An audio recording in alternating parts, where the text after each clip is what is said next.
Hey, what's up everyone, Blade here, and welcome back to another video of 7 Deadly Sins Origins. Inside today's video, guys, we're going to be going ahead and talking about the Developer Notes 11. Now, I've already taken a look gander at this whole thing, and I'm going to just put it like this. Some of y'all are going to hate me for this, some of y'all are going to like me for this, or either some of you just don't give a crap, in which it is what it is. But of course, Dev Notes came on out here, and we have a lot of things that are going on. They're obviously talking about taking a closer look into current gameplay experiences, and they're going over the next part 2 addition to the game here to pretty much improve the game. Well, the first thing that we're going to be going over is the engraved equipment system improvement. This is great to an extent here, in which I'm going to tell you exactly why. Pretty much the passives and quality of the gear is random, but at the same time, what's going to be happening is they're going to make it so getting some of this stuff is going to increase over the time period, which is going to be pretty darn nice, right?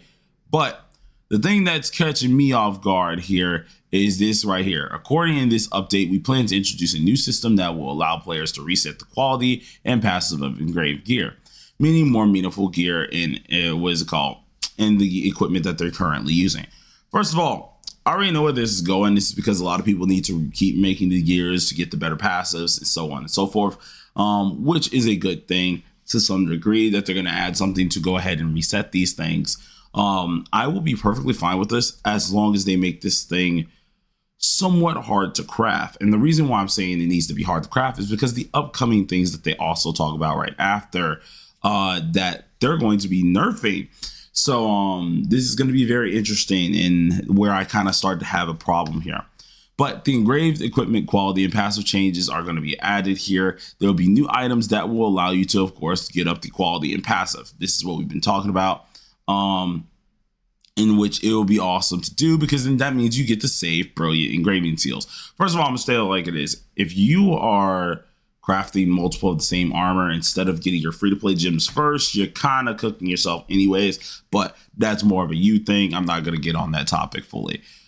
If we go ahead and look at this here, they then proceed to say that as things are going on with the crafting of Transcendence Essence, these things are going to be craftable. So the main thing that you need to grind, as well as the sunstone alloy, is now going to be easier to obtain. Now, I do have a little bit of a problem with this, because Transcendent Essence, of course, you're going to get a lot of these to drop as long as you're able to clear Abyss, or as long as you have the keys to do so. Well, they're going to be cutting this pretty much in half. Instead of the 80 that it's going to take for Transcendence Essence, it's now going to be 40 in order to make one of these here. And instead of the polish and stuff like that, it's 75, it's going to be 50. Now, for most people, this is a dub. I would say for a lot of people, it can be a dub, but this is also a bad thing to a degree for me. And the main reason I say is because this game doesn't have a lot of monetization values, other than, of course, pulling for the sins themselves right now, or loved characters. The monetization value is going to be coming from the loyalty shop, and for a lot of people who are like wailing out, usually they're trying to get up all their stones, they're trying to get all this stuff that most players will not be able to get, unless, of course, you spend a little bit of mun, right? Now, I like to play both sides of the spectrum, where I love to play the free-to-play side and the pay-to-win side. Good for the free-to-plays, awesome. But same time bad, because now that we're lowering this to a certain degree, yes, we can make more of them as whales. But the problem is, it's going to be way more accessible, meaning more people will not buy certain keys.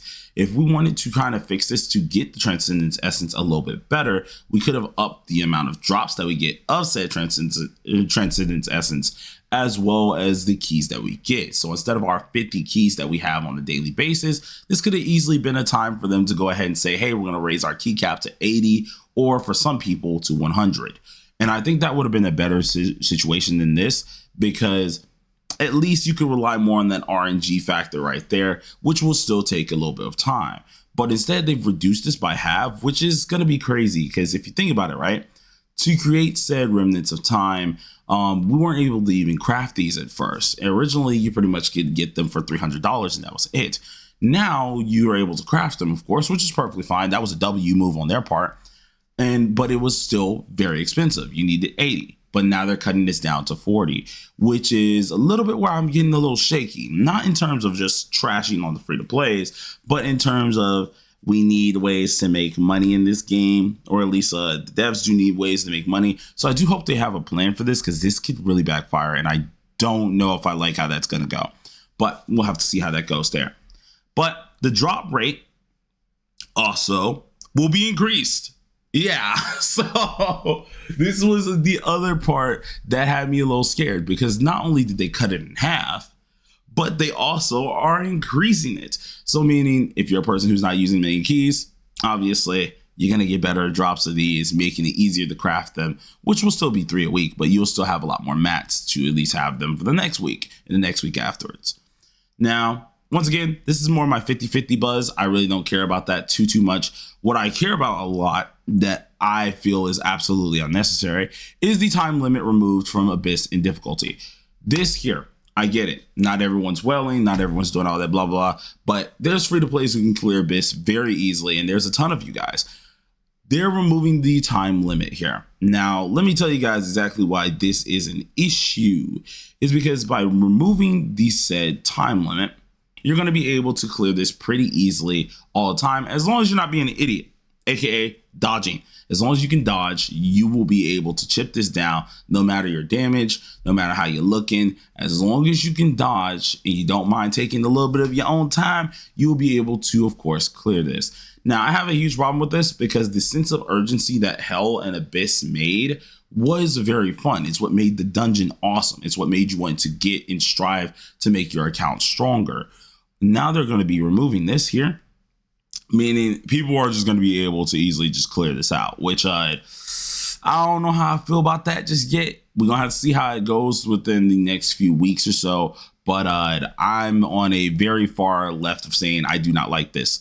Granted, y'all can hate me on that, but I do think it's kind of weird to get rid of the time limit in general. Now, I know where this all stemmed from. It was probably from the Frozen Mines, which is the Abyss difficulty dungeon route that they're talking about.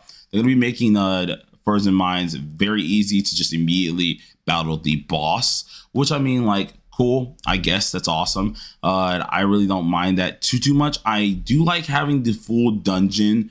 Hopefully this doesn't like get rid of the dungeoning aspect in the future for future dungeons, because that's the main problem I do have. But at the same time, kind of saddening that they're getting rid of it, but it does make some sense, because it did take a little bit of time to get to the Frozen Mines boss.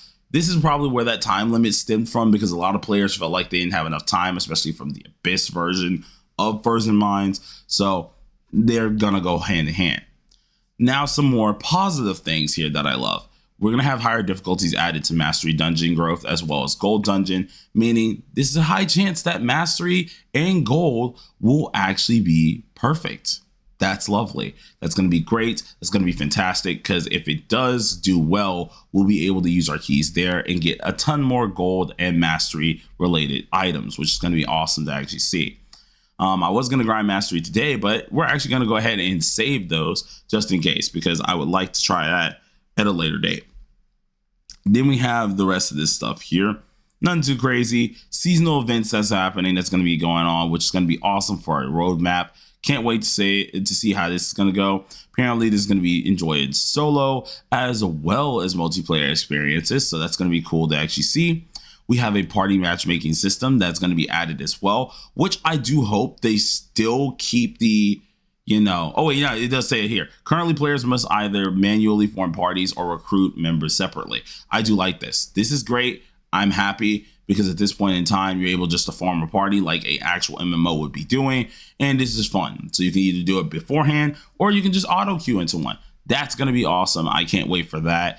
We have some reason chat auto translation features being added, which is always cool as well, allowing people to understand each other. Leaderboards are going to be added to Time Junction, as well as boss challenges. I don't really care about this type of stuff, but apparently you will be getting some rewards on it, which is going to be cool. Now, for my people who, of course, are getting a little bit skill issue, don't worry about that here. We have combat assist mode coming in as well, which is going to allow you guys to at least be a little bit more active in the action gameplay as well, making this a lot less difficult. So, I mean, this is pretty cool. It's going to help you out with dodging. It's going to help you out with tag assisting, as well as skill combinations. So, this is going to be great. Then lastly, if I'm right, this is the last one. Yeah, we have the elite and field boss respawn improvements, which are going to make things happen a little bit quicker in order to keep people from just going to the login screen and log back out, log in, log back out to respawn everything very fast. So they're going to make them way more faster, or at least make it faster for them to actually farm materials efficiently, which is always great. But that's everything I wanted to go over here. I do have my problems with this. Once again, I do feel like that one, removing the time from Abyss is kind of crazy. That was the whole point of having the sense of urgency from said Abyss while also still making it difficult. And then, of course, I do find it crazy that they are making the remnants of Rift a lot easier to be crafted, alongside with giving more transcendent essence as well. Like, if anything, I wouldn't mind the drop rate being increased if like they did something such as give us more cube keys, right? Or give us like a higher cube amount. I think people would love the higher cube amount more than anything. Seeing instead of 50 keys, we can get about 80 keys or to start off the day with, or maybe 100 keys to start off the day with, which I think a lot more people would have like loved to do. Making it easier to get said transcendent essence, making it easier to then start trying to prep up the remnants of Rift. But of course, hey, that's my personal view on it. Well, you guys let me know down below how y'all feel about this. I think it's going to be pretty darn cool, but it does have its niches. But till then, everybody, peace out.